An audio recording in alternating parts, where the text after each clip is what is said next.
ਤੁਹਾਡਾ ਸਭ ਦਾ ਸਵਾਗਤ ਹੈ ਫੇਰ ਐਗਰੋਟੈਕ YouTube ਚੈਨਲ ਤੇ। ਅਸੀਂ ਅੱਜ ਗੱਲ ਕਰਾਂਗੇ ਰੋਟਾਵੇਟਰ ਲਈ ਯੂਜ਼ ਹੋਣ ਵਾਲੇ ਬਲੇਡ ਤੇ। ਰੋਟਾਵੇਟਰ ਲਈ ਜੋ ਬਲੇਡ ਯੂਜ਼ ਹੁੰਦੇ ਹਨ ਮੁੱਖ ਤੌਰ ਤੇ ਤਿੰਨ ਤਰ੍ਹਾਂ ਦੇ ਨੇ: L ਟਾਈਪ, J ਟਾਈਪ ਅਤੇ C ਟਾਈਪ। ਵੱਖ-ਵੱਖ ਕੰਪਨੀਜ਼ ਬਲੇਡ ਮੈਨੂਫੈਕਚਰ ਕਰਦੀਆਂ ਨੇ। ਬਲੇਡ ਦੀ ਲਾਈਫ ਜੋ ਹੈ ਉਹ ਡਿਪੈਂਡ ਕਰਦੀ ਆ ਸੋਇਲ ਕੰਡੀਸ਼ਨ ਅਤੇ ਕੰਪਨੀਜ਼ ਵੱਲੋਂ ਯੂਜ਼ ਕੀਤੇ ਹੋਏ ਮਟੀਰੀਅਲ ਪਲੱਸ ਟੈਕਨੀਕ ਦੇ ਉੱਤੇ।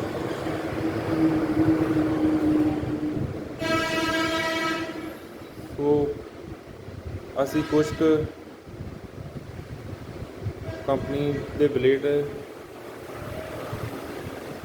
ਲੈ ਕੇ ਆਏ ਹਾਂ ਅਤੇ ਇਹਨਾਂ ਦਾ ਐਨਾਲਾਈਜ਼ ਕਰਾਂਗੇ ਕਿ ਇਹਨਾਂ ਦਾ ਆਪਸ ਵਿੱਚ ਕੀ ਡਿਫਰੈਂਸ ਹੈ।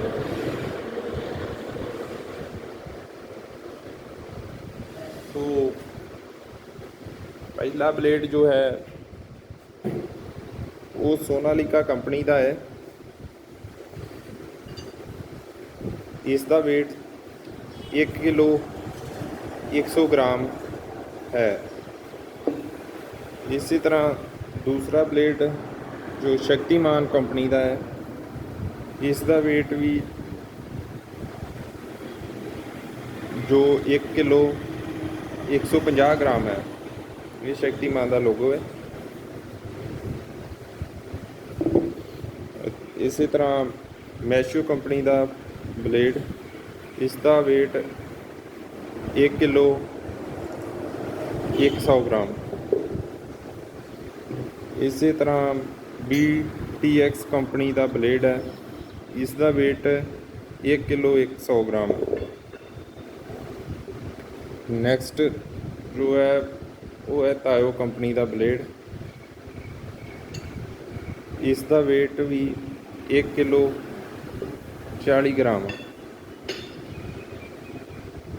ਇਸੇ ਤਰ੍ਹਾਂ ਜੈ ਐਗਰੋ ਦਾ ਬਲੇਡ ਹੈ, ਇਸ ਦਾ weight 1 ਕਿਲੋ 50 ਗ੍ਰਾਮ। ਇਹ ਜੋ ਹੈ ਇਹ ਕਨਵ ਕੰਪਨੀ ਦਾ ਬਲੇਡ ਹੈ, ਇਸ ਦਾ weight 1 ਕਿਲੋ 50 ਗ੍ਰਾਮ। ਇਹ ਬਲੇਡ ਗਲੋਬ ਕੰਪਨੀ ਦਾ ਬਲੇਡ ਹੈ, ਇਸ ਦਾ weight 1 ਕਿਲੋ 90 ਗ੍ਰਾਮ। ਗੋਲਟੈਕ ਕੰਪਨੀ ਦਾ ਬਲੇਡ, ਇਸ ਦਾ weight 1 ਕਿਲੋ 125 ਗ੍ਰਾਮ। ਇਹਨਾਂ ਬਲੇਡ ਦੇ ਵਿੱਚ ਸਭ ਨਾਲੋਂ ਜ਼ਿਆਦਾ ਜੋ ਹੈ weight ਹੈ ਉਹ ਹੈ ਸ਼ਕਤੀਮਾਨ ਕੰਪਨੀ ਦਾ ਬਲੇਡ ਹੈ ਜੋ ਉਸ ਦਾ ਹੈ। ਉਸ ਤੋਂ ਬਾਅਦ ਸੋਨਾਲੀਕਾ ਦਾ ਬਲੇਡ, ਇਸ ਦਾ 1 ਕਿਲੋ 100 ਗ੍ਰਾਮ ਸੈਕਿੰਡ ਅਤੇ ਲੋਕਲ ਮੈਨੂਫੈਕਚਰ ਜੋ ਹੈ ਉਹ ਗੁੱਡ ਟੈਕ ਦਾ ਜੋ ਬਲੇਡ ਹੈ ਉਸ ਦਾ ਵੀ 1 ਕਿਲੋ 125 ਗ੍ਰਾਮ weight। ਇਹਨਾਂ ਦਾ ਬਾਕੀ ਬਲੇਡਾਂ ਦੇ ਨਾਲੋਂ weight ਸਭ ਨਾਲੋਂ ਜ਼ਿਆਦਾ। ਹੁਣ ਗੱਲ ਲੈਂਥ ਦੀ ਕਰਾਂਗੇ। ਲੈਂਥ ਜੋ ਹੈ ਉਹ ਸੋਨਾਲੀਕਾ ਬਲੇਡ ਜੋ ਹੈ ਉਸ ਦੀ ਲੈਂਥ ਅਪਰੋਕਸੀਮੇਟਲੀ 9 ਇੰਚ ਹੈ। ਜੋ ਸ਼ਕਤੀਮਾਨ ਦਾ ਬਲੇਡ ਹੈ ਇਸ ਦੀ ਲੈਂਥ 9.2 ਇੰਚ ਹੈ। ਮੈਸ਼ੋ ਰੋਟਾਵੇਟਰ ਬਲੇਡ ਦੀ ਲੈਂਥ ਜੋ ਹੈ ਉਹ 9 ਇੰਚ ਹੈ। BTX ਕੰਪਨੀ ਦਾ ਜੋ ਬਲੇਡ ਹੈ ਇਸ ਦੀ ਲੈਂਥ 8.1 ਇੰਚ। ਤਾਇਓ ਕੰਪਨੀ ਦਾ ਬਲੇਡ ਹੈ ਜੋ ਇਸ ਦੀ ਲੈਂਥ 8.4 ਇੰਚਸ ਅਤੇ ਜੈ ਐਗਰੋ ਦੀ ਲੈਂਥ ਵੀ 8.4। ਕਨਵ ਕੰਪਨੀ ਜੋ ਹੈ ਇਸ ਦੀ ਵੀ ਲੈਂਥ 8.4। ਗਲੋਬ ਦੀ ਵੀ 8.4 ਲਾਸਟ ਜੋ ਹੈ ਗੋਲਡ ਟੈਕ ਦਾ ਜੋ ਇਸ ਦੀ ਲੈਂਥ ਉਹ ਹੈ 9.1 ਹੈ ਇੰਚਸ। ਅਕੋਰਡਿੰਗ ਟੂ ਲੈਂਥ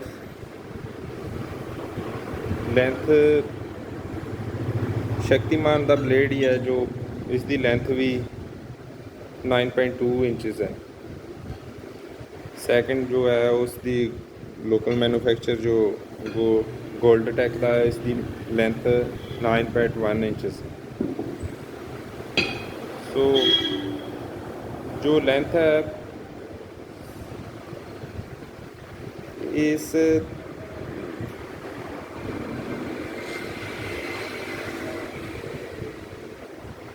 ਹਰੇਕ ਬਲੇਡ ਦੀ ਲੈਂਥ ਵੱਖ-ਵੱਖ ਹੈ।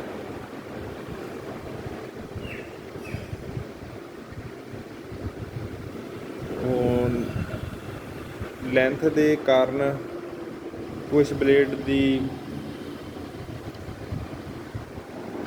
ਡਿਜ਼ਾਈਨ 'ਚ ਵੀ ਫਰਕ ਹੈ।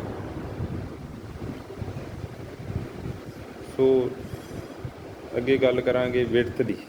ਵਿਡਥ ਦੇ ਵਿੱਚ ਜੋ ਹੈਗਾ ਸੋਨਾਲੀਕਾ ਦਾ ਬਲੇਡ ਹੈ ਉਹ 3.4 ਇੰਚਸ, ਇਸੇ ਤਰ੍ਹਾਂ ਸ਼ਕਤੀਮਾਨ 3.5 ਅਤੇ ਮੈਸ਼ੀਓ ਕੰਪਨੀ ਜੋ 3.1 ਇੰਚ, BTX ਕੰਪਨੀ ਦਾ 3.5 ਇੰਚ ਅਤੇ ਬਾਕੀ ਜੋ ਕੰਪਨੀਆਂ ਨੇ ਉਹਨਾਂ ਵਿੱਚੋਂ ਤਾਇਓ ਦਾ ਜੋ ਹੈ 3.4 ਅਤੇ ਜੋ ਜੈ ਐਗਰੋ ਦਾ ਹੈ 3.1 ਇੰਚ। ਬਾਕੀ ਜੋ ਲਾਸਟ ਤਿੰਨ ਨੇ ਇਹਨਾਂ ਦੀ ਵੀ 3.4 ਇੰਚਸ ਦੇ ਇਹਨਾਂ ਦੀ ਵਿਡਥ ਹੈ। ਵਿਡਥ ਦੇ ਵਿੱਚ ਵੀ ਜੋ ਸਾਡੇ ਕੋਲ ਹੈਗੇ ਨੇ ਬਲੇਡ ਉਹ ਹੈ BTX ਕੰਪਨੀ ਦਾ ਜੋ ਬਲੇਡ ਹੈ ਇਸ ਦੀ ਵਿਡਥ ਜੋ ਚੜਾਈ ਹੈ ਉਹ ਸਭ ਨਾਲੋਂ ਜ਼ਿਆਦਾ ਹੈ ਅਤੇ ਸ਼ਕਤੀਮਾਨ ਦਾ ਬਲੇਡ ਇਸ ਦੀ ਵੀ ਲੈਂਥ ਅਤੇ ਚੌੜਾਈ ਜੋ ਹੈਗੀ ਉਹ ਸਭ ਨਾਲੋਂ ਜ਼ਿਆਦਾ। ਥਿਕਨੈਸ ਦੀ ਗੱਲ ਕਰਾਂਗੇ। ਥਿਕਨੈਸ ਵਿੱਚ ਮੈਸ਼ੀਓ ਕੰਪਨੀ ਦਾ ਜੋ ਬਲੇਡ ਹੈ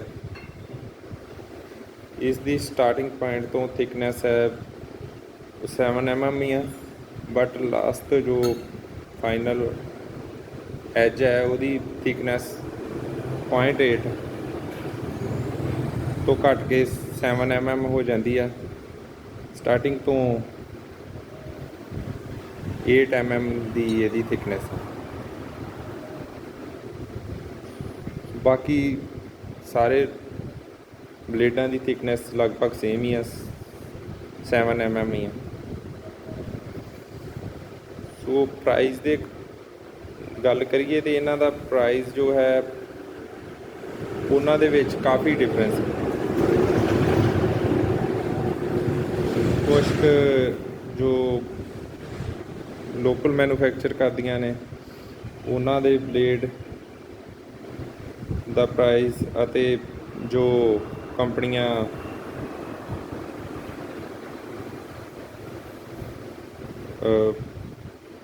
ਐਕਸਪੋਰਟ ਕਰਾਉਂਦੇ ਨੇ ਮਟੀਰੀਅਲ ਨੂੰ ਉਹਨਾਂ ਦਾ ਪ੍ਰਾਈਸ 'ਚ ਉਹਨਾਂ ਬਾਰੇ ਗੱਲ ਕਰਦੇ ਹਾਂ। ਪਹਿਲੇ ਨੰਬਰ 'ਤੇ ਸੋਨਾਲੀਕਾ ਦਾ ਜੋ ਬਲੇਡ ਹੈ ਉਸ ਦਾ ਪ੍ਰਾਈਸ ਹੈ 190 ਤੋਂ ਲੈ ਕੇ 200 ਰੁਪਏ ਤੱਕ ਇਹਦਾ ਅਪਰੋਕਸੀਮੇਟਲੀ ਪ੍ਰਾਈਸ ਹੈ। MRP ਜੋ ਮਾਰਕੀਟ 'ਚ ਇਹ ਇੰਨੇ ਕੁ ਤੱਕ ਮਿਲ ਸਕਦਾ। ਸ਼ਕਤੀਮਾਨ ਵੀ ਐਜ਼ ਇਟ ਜੋ ਹੈ ਸੇਮ ਹੀ ਪ੍ਰਾਈਸ ਹੈ ਉਹਦਾ ਵੀ 190 ਤੋਂ 200 ਰੁਪਏ ਤੱਕ ਤੁਹਾਨੂੰ ਮਿਲ ਸਕਦਾ। ਮੈਸ਼ੀਓ ਦਾ 180 ਰੁਪਏ ਤੋਂ ਲੈ ਕੇ 190 ਰੁਪਏ ਤੱਕ MRP ਪ੍ਰਾਈਸ ਹੈ। ਸੋ ਇਸੇ ਤਰ੍ਹਾਂ BTX ਕੰਪਨੀ ਦਾ ਜੋ ਬਲੇਡ ਹੈ ਇਹ ਤੁਹਾਨੂੰ 150 ਤੋਂ 160 ਰੁਪਏ ਤੱਕ ਮਿਲ ਸਕਦਾ ਮਾਰਕੀਟ 'ਚੋਂ। ਸੋ ਤਾਇਓ ਕੰਪਨੀ ਦਾ ਜੋ ਬਲੇਡ ਹੈ ਇਹ ਤੁਹਾਨੂੰ 200 ਤੋਂ ਲੈ ਕੇ 110 ਰੁਪਏ ਤੱਕ MRP ਜੋ ਇਸ ਦੀ ਹੈ। ਇਸੇ ਤਰ੍ਹਾਂ ਜੈ ਐਗਰੋ ਦਾ 130 ਤੋਂ 140 MRP, ਕਨਵ ਦਾ 120 ਤੋਂ 130 MRP, ਗਲੋਬ ਜੋ ਉਹਦੀ 140 ਤੋਂ 150, ਕੋਲਟੈਕ ਦੀ 110 ਤੋਂ 120। ਸੋ ਇਹ ਜੋ ਰੋਟਾਵੇਟਰ ਦੇ ਰੇਟ ਨੇ ਇਹ ਅਕੋਰਡਿੰਗ ਟੂ ਲੋਕੇਸ਼ਨ, ਏਰੀਆ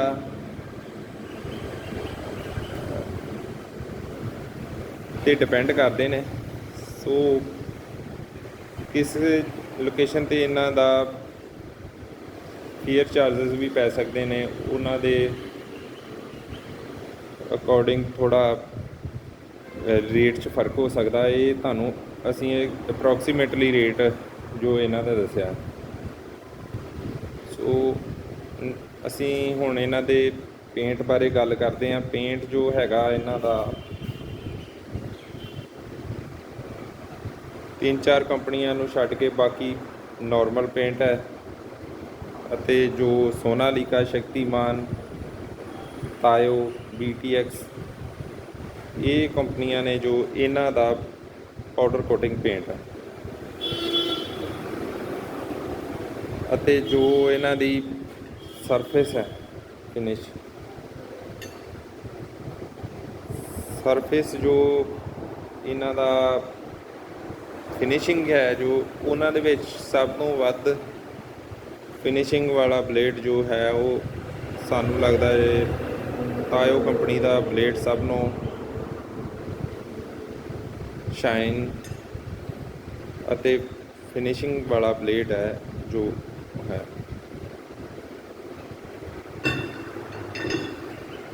ਸੋ ਇਹਨਾਂ ਦੀ ਜੋ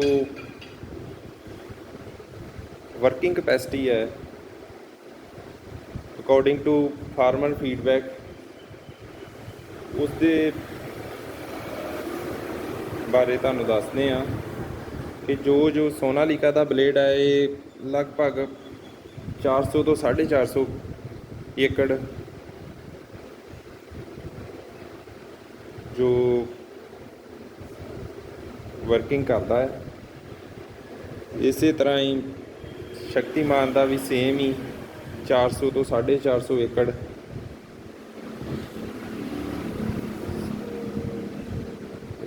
ਜੋ ਵਰਕਿੰਗ ਇਹਦੀ ਕਪੈਸਿਟੀ ਹੈਗੀ। ਤੋ ਮੈਸ਼ੀਓ ਕੰਪਨੀ ਦਾ ਬਲੇਡ ਦੀ ਕਪੈਸਿਟੀ ਜੋ ਹੈ ਉਹ 300 ਤੋਂ 400 ਏਕੜ ਜੋ ਇਹ ਵਰਕਿੰਗ ਕਪੈਸਿਟੀ ਹੈ ਇਹਦੀ। BTX ਦੀ ਵੀ 250 ਤੋਂ 300 ਏਕੜ ਦੀ ਕਪੈਸਿਟੀ ਹੈ। ਇਸੇ ਤਰ੍ਹਾਂ ਤਾਇਓ ਕੰਪਨੀ ਦਾ ਬਲੇਡ ਹੈ, ਇਸ ਦੀ 400 ਤੋਂ 500 ਏਕੜ ਤੱਕ ਜੋ ਕਿ ਫਾਰਮਰ ਦਾ ਫੀਡਬੈਕ ਹੈ ਉਸ ਦੇ ਅਕੋਰਡਿੰਗ 400 ਤੋਂ 500 ਏਕੜ ਤੱਕ ਇਹਦੀ ਕਪੈਸਿਟੀ ਹੈ ਵਰਕਿੰਗ ਦੀ। ਬਾਕੀ ਕੰਪਨੀਆਂ ਦੇ ਜੈ ਐਗਰੋ ਦੇ 250 ਤੋਂ 350 ਤੱਕ, ਦੂਸਰੀ ਕਨਵ ਦੀ ਜੋ ਉਹਦੀ ਵੀ 200 ਤੋਂ 300 ਏਕੜ, ਜੋ ਗਲੋਬ ਦਾ ਹੈ ਬਲੇਡ ਹੈ ਇਸ ਦੀ ਵੀ 250 ਤੋਂ 300 ਏਕੜ ਤੱਕ, ਅਤੇ ਲਾਸਟ ਜੋ ਹੈ ਗੋਲਟੈਕ ਦਾ ਇਸ ਦੀ 200 ਤੋਂ 250 ਤੱਕ ਜੋ ਵਰਕਿੰਗ ਕਪੈਸਿਟੀ ਹੈਗੀ ਹੈ ਉਹ ਪਰ ਏਕੜ। ਬਾਕੀ ਕੁਛ ਸੋਇਲ 'ਤੇ ਵੀ ਡਿਪੈਂਡ ਕਰਦਾ, ਹਾਰਡ ਸੋਇਲ 'ਤੇ ਹੋ ਸਕਦਾ ਥੋੜ੍ਹਾ ਰੇਸ਼ੋ ਵੱਧ ਘੱਟ ਸਕਦੀ ਆ, ਬਟ ਮੋਸਟਲੀ ਜੋ ਹੈ ਉਹ ਅਸੀਂ ਤੁਹਾਨੂੰ ਇਹਨਾਂ ਬਾਰੇ ਜੋ ਫਾਰਮਰ ਦਾ ਫੀਡਬੈਕ ਹੈ ਉਹਦੇ ਅਕੋਰਡਿੰਗ ਤੁਹਾਨੂੰ ਦੱਸਿਆ। ਸੋ ਇਹਨਾਂ ਦੇ ਵਿੱਚ ਜੋ ਮਟੀਰੀਅਲ ਯੂਜ਼ ਹੁੰਦਾ ਹੈ ਉਹ ਹੁੰਦਾ ਹੈ ਜੀ ਬੋਰਨ ਸਟੀਲ, ਕਾਰਬਨ ਸਟੀਲ, ਜੋ ਇਹਨਾਂ ਨੂੰ ਮੈਨੂਫੈਕਚਰ ਲਈ ਯੂਜ਼ ਕੀਤੀ ਜਾਂਦੀ ਹੈ। ਸੋ ਬੋਰਨ ਸਟੀਲ ਦੇ ਵਿੱਚ ਵੀ ਜੋ ਇਹਨਾਂ ਦੇ ਗ੍ਰੇਡ ਹੁੰਦੇ ਨੇ ਉਹ ਅਪ ਗ੍ਰੇਡ, ਹਾਈ ਗ੍ਰੇਡ ਜੋ ਮਟੀਰੀਅਲ ਹੁੰਦਾ ਹੈ ਉਹਦੀ ਲਾਈਫ ਜੋ ਦੂਸਰੇ ਬਲੇਡਸ ਦੀ ਹੁੰਦੀ ਹੈ ਉਹਦੇ ਨਾਲੋਂ ਜ਼ਿਆਦਾ ਹੁੰਦੀ। ਸੋ ਇੰਕਟ ਅਤੇ ਬਿਲਟ ਜੋ ਨੇ ਇਹ ਦੋ ਟਾਈਪ ਦੇ ਬਰੌਨ ਸਟੀਲ ਹੁੰਦੇ ਨੇ। ਇਹਨਾਂ 'ਚ ਇੰਕਟ ਜੋ ਹੈ ਉਹ ਉਹਨੂੰ ਸਕ੍ਰੈਪ ਦੇ ਜੋ ਬਣਿਆ ਮਟੀਰੀਅਲ ਹੈ ਉਸ ਤੋਂ ਬਣੇ ਬਲੇਡ, ਉਹਨਾਂ ਨੂੰ ਇੰਕਟ ਤੋਂ ਮੈਨੂਫੈਕਚਰ ਕੀਤੇ ਹੋਏ ਬਲੇਡ ਕਹਿ ਸਕਦੇ ਹਾਂ। ਸੋ ਇਹਨਾਂ ਦੀ ਇੰਪਿਓਰਿਟੀ ਜੋ ਹੁੰਦੀਆਂ ਨੇ ਇੰਕਟ ਦੇ ਵਿੱਚ, ਉਹਦੇ ਜ਼ਿਆਦਾ ਚਾਂਸਿਸ ਨੇ। ਬਿਲਟ ਜੋ ਹੈ ਉਸ ਦੇ ਇੰਪਿਓਰਿਟੀ ਦੇ ਘੱਟ ਚਾਂਸ ਹੁੰਦੇ ਨੇ। ਸੋ ਸਟਰੈਂਥ ਵੀ ਜੋ ਹੈ ਇੰਕਟ ਦੀ ਅਕੋਰਡਿੰਗ ਟੂ ਬਿਲਟ ਉਹਦੀ ਲੈਸ ਹੁੰਦੀ ਹੈ। ਬਿਲਟ ਦੀ ਸਟਰੈਂਥ ਥੋੜ੍ਹੀ ਜ਼ਿਆਦਾ ਹੈ। ਉਹ ਤਾਇਓ ਕੰਪਨੀ ਦਾ ਬਲੇਡ ਹੈ ਜੋ ਉਸ ਦੇ ਵਿੱਚ ਦੋਨੋਂ ਮਟੀਰੀਅਲ ਯੂਜ਼ ਕੀਤੇ ਜਾਂਦੇ ਨੇ ਵੱਖ-ਵੱਖ ਤਰ੍ਹਾਂ ਦੇ ਬਲੇਡ ਬਣਾਉਣ ਲਈ। ਬੋਰਨ ਸਟੀਲ ਅਤੇ ਸਪਰਿੰਗ ਸਟੀਲ ਵੀ ਕੁਛ ਬਲੇਡਸ ਲਈ ਯੂਜ਼ ਕੀਤੇ ਜਾਂਦੇ ਨੇ ਜਿਨ੍ਹਾਂ ਦੀ ਸਾਈਜ਼ ਸਮਾਲ ਹੁੰਦਾ ਹੈ, ਉਹਨਾਂ ਨੇ ਸਪਰਿੰਗ ਵੀ। ਇਸੇ ਤਰ੍ਹਾਂ ਸੋਨਾਲੀਕਾ ਵੀ boron steel high grade material use ਕਰਦੇ ਨੇ। ਸ਼ਕਤੀਮਾਨ, ਮੈਸ਼ੀਓ, ਸਾਰੇ ਜੋ ਮਲਟੀਨੈਸ਼ਨਲ ਕੰਪਨੀਜ਼ ਨੇ ਇਹ high grade boron steel material use ਕਰਦੇ ਨੇ। ਸੋ ਰੋਟਾਵੇਟਰ ਮੈਨੂਫੈਕਚਰਸ ਕੰਪਨੀਜ਼ ਕੁਛ ਕੁ ਬਲੇਡ ਇਨ ਹਾਊਸ ਤਿਆਰ ਕਰਦੇ ਨੇ ਅਤੇ ਕੁਛ ਮਾਰਕੀਟ 'ਚੋਂ ਬਾਏ ਕਰਦੇ ਨੇ। ਇਨ ਹਾਊਸ ਤਿਆਰ ਕਰਨ ਵਾਲੇ ਬਲੇਡਸ ਜੋ ਨੇ ਉਹਨਾਂ ਦੀ ਸਟਰੈਂਥ, ਕੈਪੈਸਿਟੀ ਅਤੇ ਵਰਕਿੰਗ ਕੰਡੀਸ਼ਨ ਦੂਸਰੇ ਦਿਨ ਮੈਨੂਫੈਕਚਰ ਦੇ ਕੰਪੈਰੀਟਿਵਲੀ ਬੈਟਰ ਹੁੰਦੀ ਹੈ। ਸੋ ਜੋ ਇਨ ਹਾਊਸ ਮੈਨੂਫੈਕਚਰ ਕਰਦੇ ਨੇ ਉਹ ਸੋਨਾਲੀਕਾ, ਸ਼ਕਤੀਮਾਨ, ਮੈਸ਼ੀਓ, ਇਹ ਖੁਦ ਆਪਣੇ ਬਲੇਡ ਜੋ ਆਪਣੇ ਰੋਟਾਵੇਟਰ ਪਲਾਂਟ ਵਿੱਚ ਤਿਆਰ ਕਰਦੇ ਨੇ। ਸੋ ਇਹਨਾਂ ਬਲੇਡਾਂ ਦੇ ਐਨਾਲਾਈਜ਼ ਤੋਂ ਪਤਾ ਲੱਗਦਾ ਹੈ ਅਤੇ ਜੋ ਵੀ ਮਟੀਰੀਅਲ ਯੂਜ਼ ਕਰਦੇ ਨੇ, ਜੋ ਵੀ ਇਹਨਾਂ ਦੀ ਡਿਜ਼ਾਈਨਿੰਗ ਆ ਉਸ ਦੇ ਉੱਤੇ ਹੀ ਡਿਪੈਂਡ ਆ। ਅਤੇ ਮਤਲਬ ਇਹਨਾਂ ਦੀ ਲਾਈਫ ਜੋ ਹੈ ਉਹ ਕਿੰਨੀ ਕੁ ਮਤਲਬ ਹੋਊਗੀ। Thank you.